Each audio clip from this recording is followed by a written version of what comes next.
Namaskar and good morning. And thank you so much, sir, for a kind introduction. Distinguished convener, principal madam, ladies and gentlemen, and dear students mostly. Now, here students are mostly girls. And before I start, I want to ask one question to the girl students. The other day, you saw the release of 4 Israeli women soldiers from Hamas, that those hostages. You must have seen their faces flashed on the screen. How do you feel about them? Can you think of yourself in their form? That is, would you like to be a soldier like that?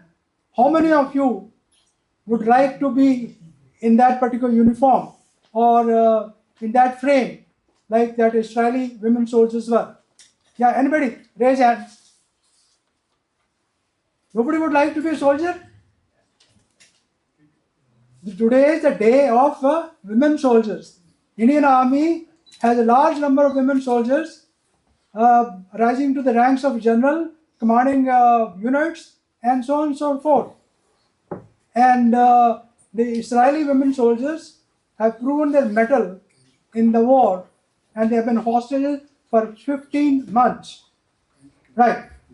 If we are able to motivate you to join armed forces, and then well and good. Right. My remit is to introduce the map of the Middle East. The map of the Middle East is in front of you, it's displayed, and these are generally the Middle East countries. There are about 14 countries in the Middle East, but if you take Egypt, Turkey, and Palestine also as a state, then there are 17 states in this particular thing. So, just to orient you with this particular map, I will indicate certain geographical features. Now, as far as the terrain is concerned, terrain is desert, somewhat mountainous in some region, and fertile valleys in other. Desert is a great Arabian desert. We call it Arabia desert, and there is a Syria desert. It's a two-part, Arabia desert and Syrian desert. Arabia desert is like if you have our Jaisalmer Thar desert. Thar desert, some of you must have seen it. We have shifting dunes, and Arabian desert has shifting sands. So there are huge desert is there in Saudi Arabia. The importance of the climate is in Arabian desert, it's hottest.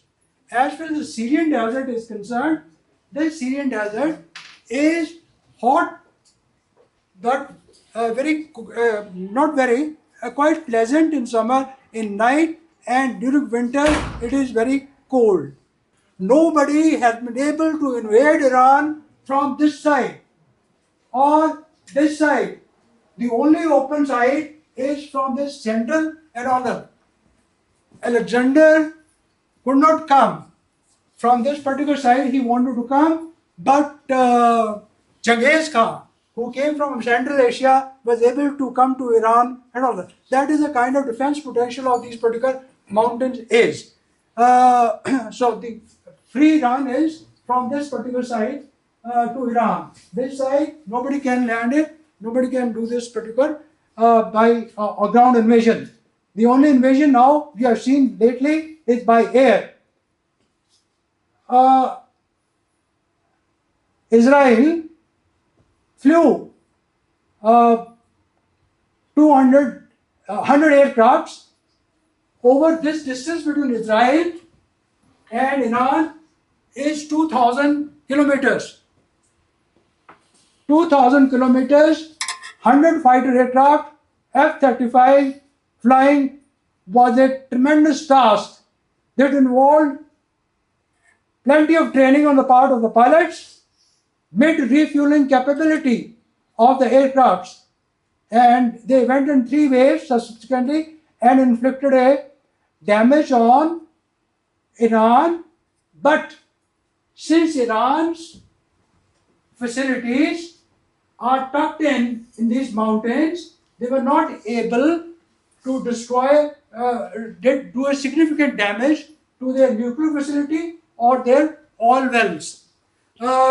Anyway, the point here in this flight is that do we have the comparative capability of flying so many aircrafts and so on and so forth? Well, this is a point to be thought of by our own journals here, serving journals. It is the written articles which are there in the newspaper, in a published article, that we are a little short on mid-air refueling, and we don't have many aircrafts as such. And also, if you look at it, this is Iran had fired a barrage of 181 missiles on Israel, and Israel had a formidable air defense. That is, they have Iron Dome, they have Arrow Sling, they have David Sling, etc., etc. But still, those ballistic missiles were able to do certain damages there. Damage in the airfield and all that, though overall newspapers say that no damage was caused, but some palpable damage was there. We in India have a good range missiles like Agni missiles and all that. They have intercontinental range, and BrahMos missiles which we have, they are unique missiles in the whole of the world. All right. These mountains are important. This mountain is important. This mountain is on the Caspian Sea. And here, this offers fertile land to Tehran. Here is Tehran is located just near Elbrus Mountain in that particular fertile region, and its missile and drone manufacturing facilities are across this Tehran on the left and right side of this, and there's the Caspian Sea. Through Caspian Sea, it's connected to Russia. So what happens is Iran exports its oil through this Persian Gulf and sends out its missiles and drones through Caspian Sea to Russia. That is the way. So here, this mountain, very high peaks are there. The peaks are 5,500 meter high. Now imagine our Kailash Parvat is 6,000 meter high. Leh is 3,500 high. Sir, please. Sir. Sorry, Sir, we did some modification. We started with the academic session. Acha. So we are just doing that. Okay. And then we will do the inaugural now that you are here. So please do it. Okay, I'll just quickly go over, quickly finish it. So here, this is the Iran, these are the Iraq. In Iraq, there are the important, there is the two rivers, Tigris and Euphrates. Tigris and Euphrates is a very long river, so is the Tigris. Euphrates originates in Turkey, and it is about 2,500 kilometers long. Our Ganges is also 2,500, more than 2,500 kilometers long, from Gangotri to Padma in Bangladesh, and but our Ganges is very wide. At places it is 100 kilometers wide, but these rivers are not that wide.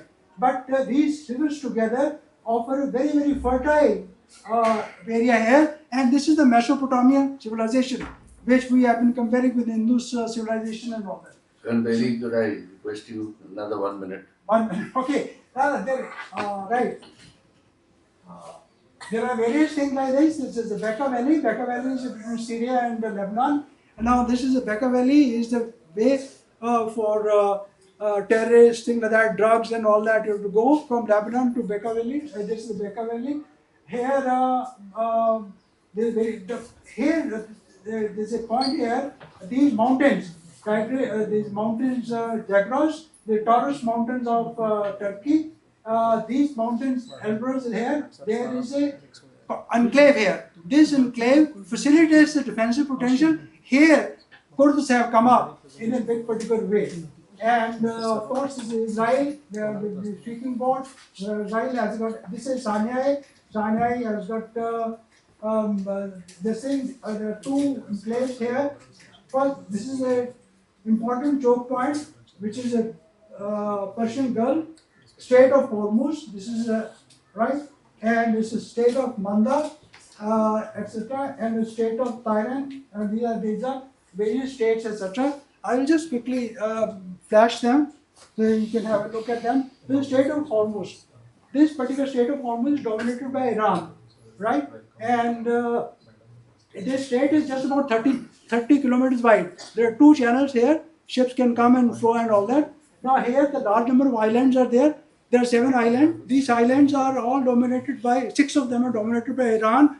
And these are Tunbi Beg, Tunbi Small, and Abu Musa. They are all controlled by the Iran. But the shipping lanes are coming like this. So they are dominating. Iran is dominating and can stop the transit of Gulf oil. All Gulf oil goes to this particular thing. Iran oil goes from this this area, Gulf of Hormuz.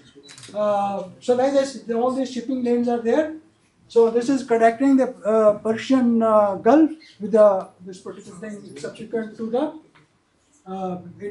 Arabian Ocean, and this is what it is. So like this, Qatar is the richest country here. Bahrain has got a number of islands there, a chain of islands, and this is Saudi Arabia is building a pipeline here for diversion, because if Iran stops, this is the largest oil field in Saudi Arabia, and if the oil is stopped there, they will get the oil from here, and so on and so forth. These are a few Just slides. flash these slides, let the children know Yeah. how much detail he's worked in. So what happens is, now there is a this particular slide shows that how Iran is building a Chabar, this particular port. This is again to diversify the export of oil from other particular place also. And this is a Gulf.